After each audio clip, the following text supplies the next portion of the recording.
Welcome to the Mad Painter Show. We are going to continue off with part 2 with why does love hurt?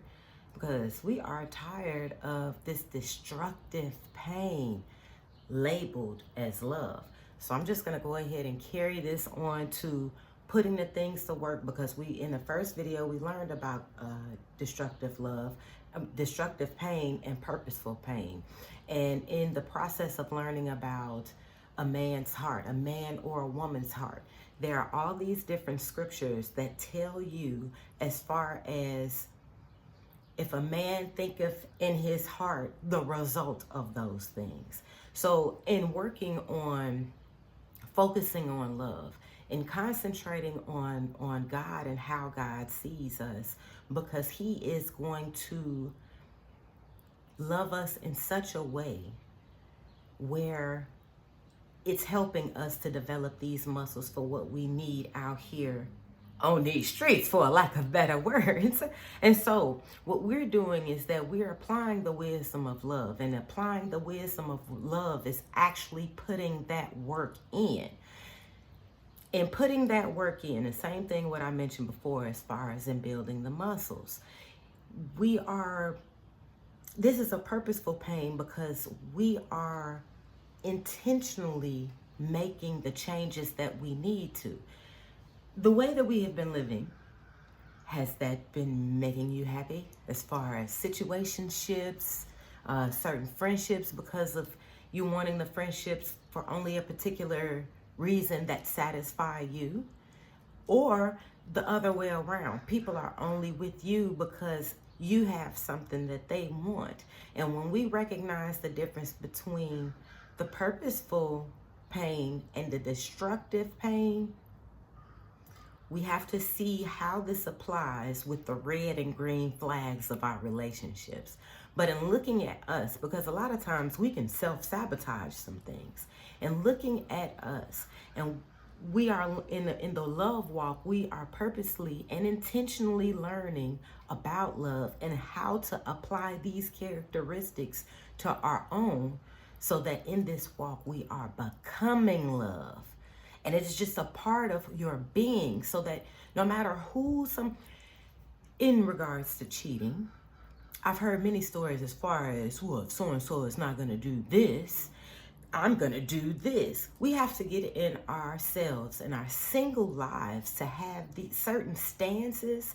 Because if you're at a point where you're not going to mess around with somebody because you're feeling a certain type of way, when you get in a relationship, that discipline is already instilled in you. And even if you feel like that person has made a mistake, your first thing is not to do is go and cheat. So we're learning really about love, because this has a lot to do with also better loving ourselves. So when we are putting in that work, it is taking us to develop muscles to push and pull to make it to the other side.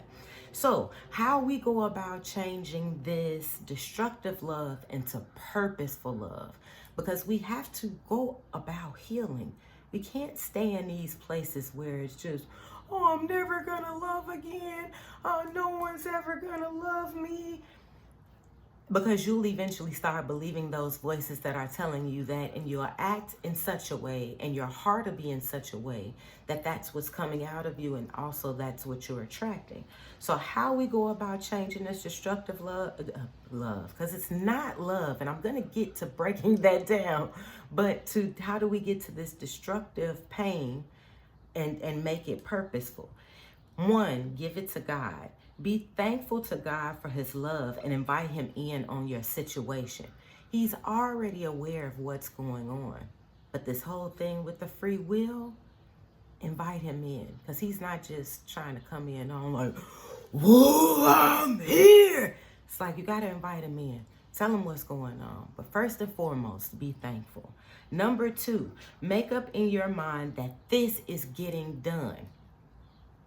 My friends, my dear friends, if you are still on the fence about, is this love, and you are recognizing the abuse in your face, it may not always be physical abuse, but as far as somebody taking control of your will and your mind, That is not love. Honey, God gives you free will. I get that whole thing as far as hell and so forth and so on. But he gives you the free will as far as and however you choose to live your life on this earth.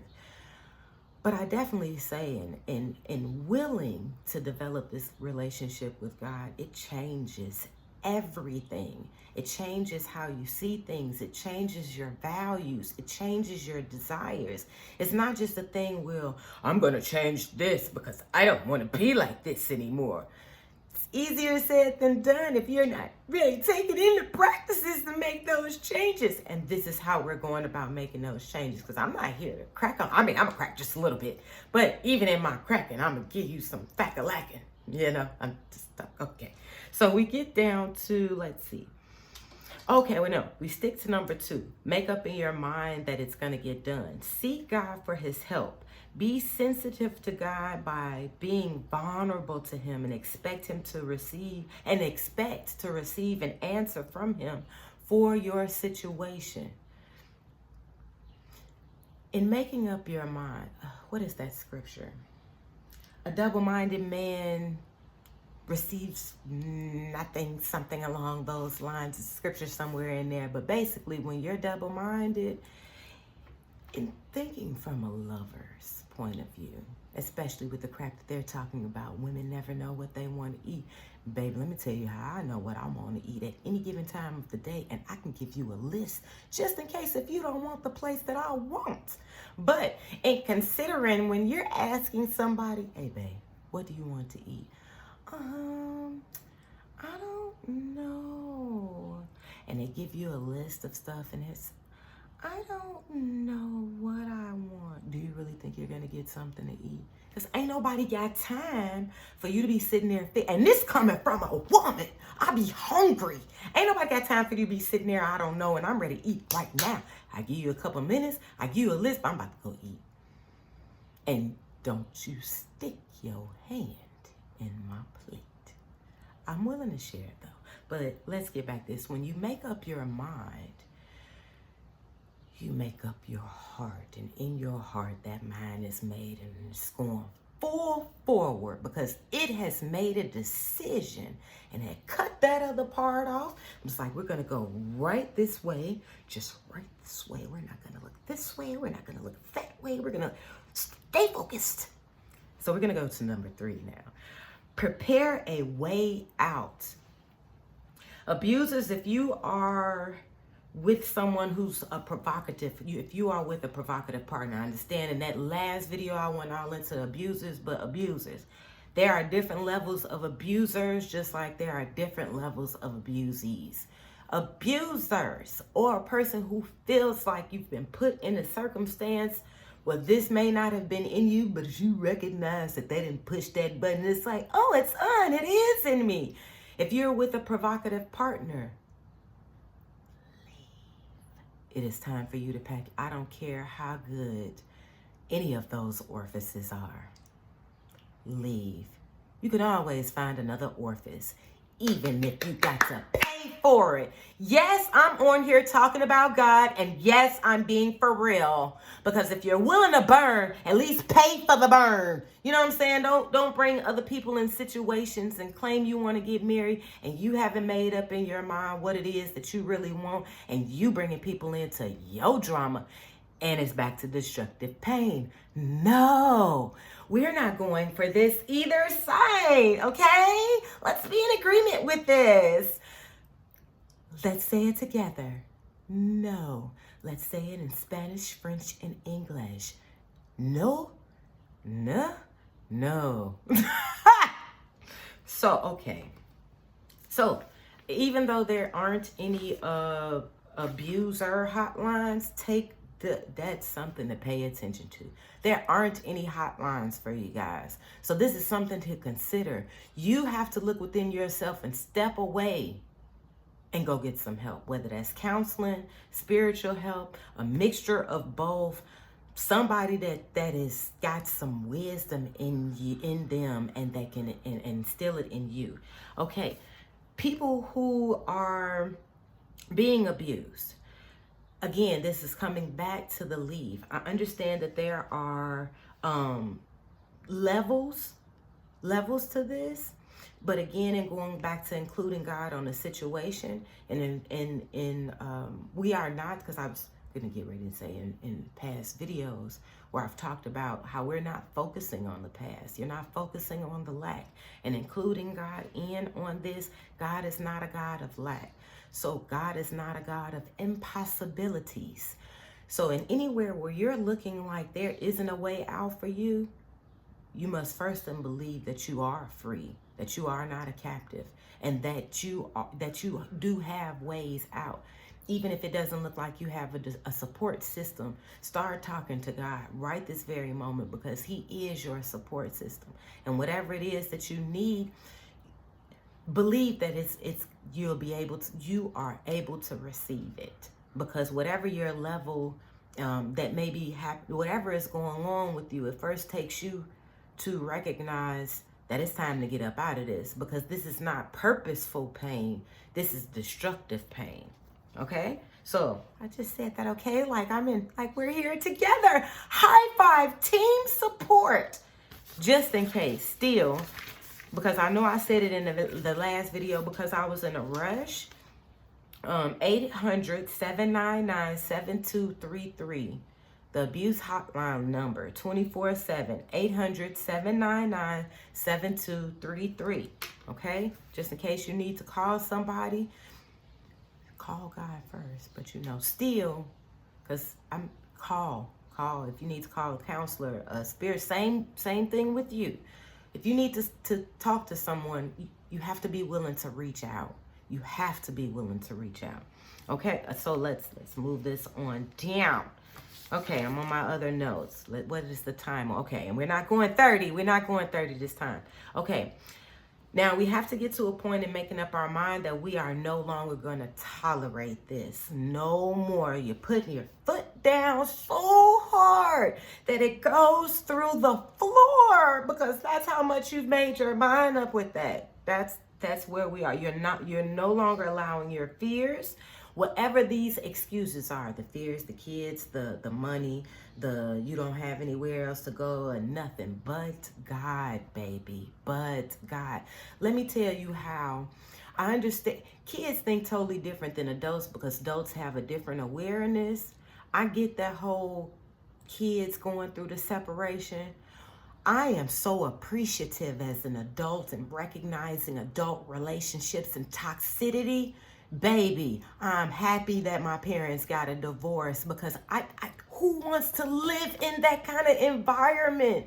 Adults, grow the F up, and actually, if you're really thinking about your children, really think about them. Don't no kid want to see that every day and go to school, and you wonder why the kid is tearing up the classroom or bullying somebody or doing something because they're holding all this stuff within that they're being observed or having to experience on a daily basis. By the grace of God, I did not have to experience this on a daily basis. I live with my mother, but still, it's a thing where, and having to be in periods of seeing my father being an abuser and having to be involved with these fights.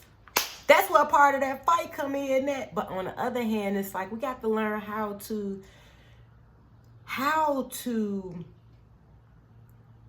heal from this stuff, how to step away, how to heal and be for real. How to heal and be for real. Because we want to make up all this stuff and act like we're doing things for the kids' sake, but are you really? I mean, what's that movie with Janet Jackson and that one of Tyler Perry's boo-hoo movies for colored girls only? Now, I ain't encouraging you to watch that, because but still, I ain't gonna even tell part of the movie, but seeing what that man did to them kids, do your leaving plan now. Go ahead and talk to God. God got ways, baby, ways. You don't really know unless you give him a chance, but he'll show you. Okay, So you want to pay attention to who your support system is. You want to include God every step of the way and actually look at your healing, considering your healing. How are you going to go about your healing? Because you cannot stay in this mentality even though you're leaving the situation. Even right now, if you're in a situation, we focusing on him. You gonna go ahead and bring that inner gangster. And because that inner gangster needs to go. Okay, because I love you guys and I want you to continue to be here so that you can really experience this thing of love and know that it's real. It's really real. I love you guys. This out of love. This out of love. So we're focusing on the goal of healing and allowing God to give us a chance. So to wrap this all up, just to wrap it all up, it's not so much love that's hurting. Certain things in the process and you growing and maturing, some of those things may hurt. But that destructive love, no. Abusers, baby, you already having a hard time going to sleep. You gonna make your sleep worse if you don't get your ish together. Get it together. People who are having issues with those kind of people, baby, we got to get it together too. You strong. Wherever you are, God is made strong. And he going to put that strength up in you because we got this. Okay? We got this. So, and recognizing this whole thing, where is the, hold on. Because I don't want to wrap this up. So much, okay, we got the love thing and the destructive. Oh, here we go. When we take the yoke of love, it guides us through the process. And if we continue with this relationship, he is a protector from the life of destructive pain. If you need to hear it again, rewind that. But just in case, I'm going to repeat it. I just have to find my place again. Okay. And when we take the yoke of love, it guides us through the process. And if we continue with the relationship, he is a protector from the life of destructive pain. Knowing what love truly is, it doesn't hurt. Knowing what love truly is doesn't hurt. I'm reading my notes. I was writing it fast. It doesn't hurt. But the one who gets us...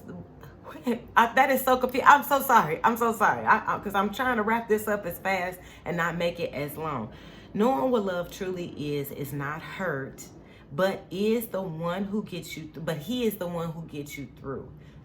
Child, this is why you got to go through your nose good. But still, in this, I can tell you better from experience than from my notes.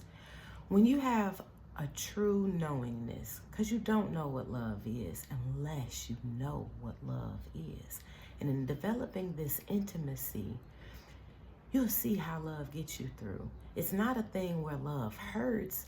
It is in life itself. Life has things that hurt, growing pains. Life itself can hurt, but God gets us through. And it's not so much of a thing where we're always looking at the pain, but we're looking at the growth. We're looking at the healing, and we're actually looking at the love. Because even though we've been abused, we definitely don't want to be abusers to other people, abusers to ourselves, abusers to our children. And where we are being abusers, let's check that. Because the more that we're letting this violence out, the more we're going to suffer in the end. So let's really get to know God, because God, and getting to know God and in this love walk and relationship, we're getting to better know ourselves, the world, the system of things, like everything, anything that you want to know about, anything. But let's first start off with us and with love, starting off with God. Just in case, if you need that number again, it's 800-799-7233, 800-799-7233. So let's get them gains, because no pain, no gains. Right? Just in case, if you're interested, send your email to the link, the Wix link. Of course, at the moment, well, not of course, but at the moment it says under construction. That's just something set up so that I can send you the link. So send me your email. I'll send you the link immediately for, well, not the link, but the actual Mastering Self-Love course, where we are intimately getting to know God in 30 days. Well, I mean, it's a lifelong journey, but I bet you'll receive an answer within these 30 days. I love you guys. God loves you even more. Find out why. If this video helps you, please like, share, and subscribe. I'll be back with something else on our love topics. Love you guys. Mastering Self-Love. Also have journals and that Etsy link. Okay, I'm gone. Deuces.